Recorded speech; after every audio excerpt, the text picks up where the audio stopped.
अभी भी लोग कह रहे हैं कल की अवतार होगा और अवतार होकर के सारे राक्षसों का विध्वंस कर देगा। कितनी प्रतीक्षा कराएगा वो अवतार, ये तो बताओ आप। करोड़ों लोग भारत पाकिस्तान के विभाजन में काट दिए, ट्रेन की ट्रेनें भर करके भेजी, मासूम बच्चों को भालों के अंदर नोक पर पो करके उनको खत्म कर दिया गया, माता बहनों के साथ में क्या क्या दुराचार नहीं किए गए।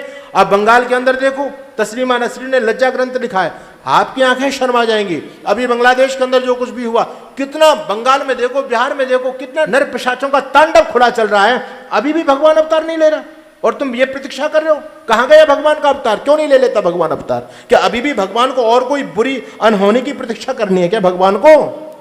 उसकी कोई लिमिट है क्या कि इतना बड़े ज्यादा पाप हो जाएंगे? कहते जब तो एक द्रौपदी की साड़ी खींची थी, आज रोज द्रौपदियों का शील हरण हो रहा है, अब भगवान क्यों नहीं आ जाता धरती पर? ये सारे पाखंडी, इनको कोई ना देश की चिंता है ना धर्म की चिंता है। इसलिए मेरा निवेदन, मैं फिर आपसे आज निवेदन करना चाहता हूं, ये जो बात मैं आपको बोल रहा हूं आपको कोई बताने वाला नहीं है। ये तो आग इन आर्य समाजियों के सीने में लगी हुई है। देश हमारा है, संस्कृति को बचाने के लिए, इस देश को आजाद कराने के लिए आर्य समाजियों ने अपना बलिदान दिया। आज हमको पीड़ा है। जिस देश को हमारे पूर्वजों ने बलिदान दे करके जीवंत किया था, वो देश आज फिर गुलामी की तरफ बहुत तेजी से बढ़ रहा है। परेशानी किसको होगी? जो समझदार व्यक्ति। आपके घर में कोई दिक्कत हो जाए तो किस व्यक्ति को चिंता होती है? घर में रहने वाले डॉगी को चिंता नहीं होती, घर में काम करने वाले नौकर को चिंता नहीं होती, घर में और भी प्राणी रहते हैं उनको चिंता नहीं। जो घर का मुखिया होता है उसको नींद नहीं आती कि मेरा मकान गिरने वाला है। हम देख रहे हैं कि देश की क्या बुरी दुर्गति होने वाली है। इस हिंदू जाति की, जिसकी हम दी हुई 2 रोटी खाते हैं, इस हिंदू जाति को खत्म करने का कितना बड़ा भयानक प्लान दुनिया में चल रहा है। तो हम तो बोलेंगे, इसलिए हम बोल रहे हैं और आपको उस चीज पर काम करना पड़ेगा। संकल्प लो इस बात का, अपनी बहुओं को, अपने बेटों को। क्यों नहीं होगा परिवर्तन? आप तो कहने में शर्मा रहे हैं इन बातों को। वो विधर्मी लोग आपके बच्चों का ब्रेन वॉश करते चले जा रहे हैं, शादी नहीं करनी, बच्चे पैदा नहीं करने, कुत्ता बिल्ली पालो, बच्चा मत पालो।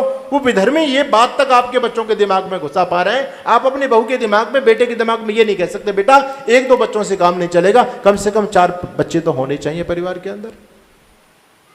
कोई नहीं सोच रहा है, बस गलत परंपराएं चल रही हैं समाज में। एक बच्चा तो अपने लिए खुद घातक है।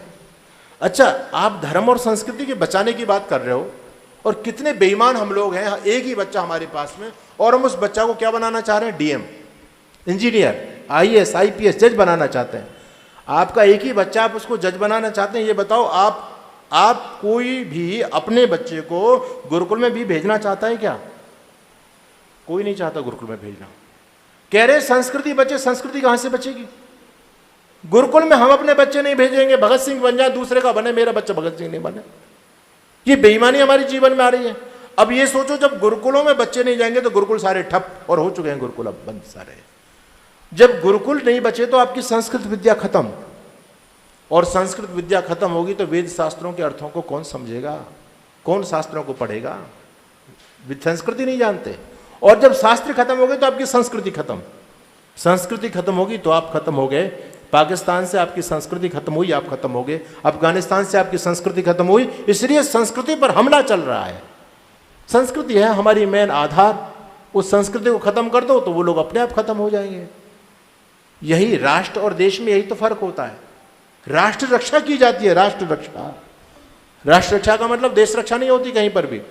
राष्ट्र बच गया तो देश अपने आप बच जाएगा। दोनों में अंतर समझिए आप। राष्ट्र और देश में क्या फर्क होता है? देश कहते हैं भूखंड के टुकड़े को, और राष्ट्र बनता संस्कारों से, सभ्यता से, अपने आचरण से, अपने उन मर्यादाओं से। ये सारी चीजें बना करके राष्ट्र का निर्माण करती हैं। देश का कुछ नहीं बिगड़ता। आज 15 अगस्त 1947 से जो भूमि हमारे पास में थी, आज मुल्लों के पास में है। भूमि तो वहीं की वहीं है ना, उसका क्या बिगड़ा? बिगड़ा क्या? आपकी संस्कृति। आपकी संस्कृति खत्म होगी, आप वहां से खत्म हो गए। तो यदि संस्कृति आपकी नहीं बच पाई तो आपका वजूद बचने वाला नहीं है। जो आज हम लोग भूल कर रहे हैं, ये भूल कभी यहूदी लोगों ने की। आप जानते हैं दुनिया में आज केवल 70 लाख यहूदी बचा है। आज वो अपने अस्तित्व की लड़ाई लड़ रहा है। आज वो देश है उनका इजराइल, चारों तरफ से इन धूर्तों से घिरा हुआ है, इन मुसलमानों से वो। और उन्होंने सोच लिया कि हमको तो लोग वैसे मार देंगे, इससे अच्छा लड़ करके मरे हम। अपने धर्म के लिए देश को बचाएंगे। यदि यहूदी 70 लाख बचे, ये भी यहूदी खत्म हो गए, तो ये तो यहूदी धर्म ही खत्म हो जाएगा दुनिया से। अगर ये बात वो लोग पहले सोच लेते तो उनकी दुर्गति नहीं हुई होती। पहले वो भी हमारी तरह अपने बच्चों के भविष्य की स्वप्न लेकर के फिर रहे थे।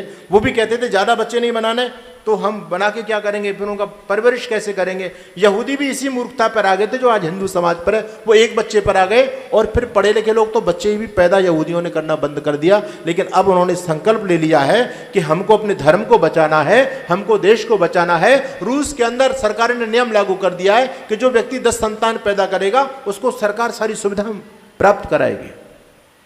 लोगों को लौटना पड़ेगा। लोग वो लौट लिए, उन्होंने दुष्परिणाम देख लिया, अब वो वापस लौट करके आ रहे हैं। लेकिन हमारी आंखें अभी भी नहीं खुल पा रही हैं।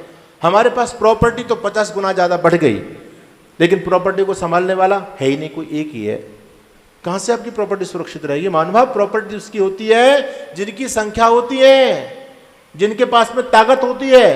प्रॉपर्टी आपकी, ताकत उनके पास में, तो आपकी प्रॉपर्टी को भोग वो लोग करेंगे। और इस भ्रम में मत रहना कि योगी और मोदी हमेशा बैठे रहेंगे। योगी मोदी का वोट बैंक रोज घट रहा है, रोज घट रहा है।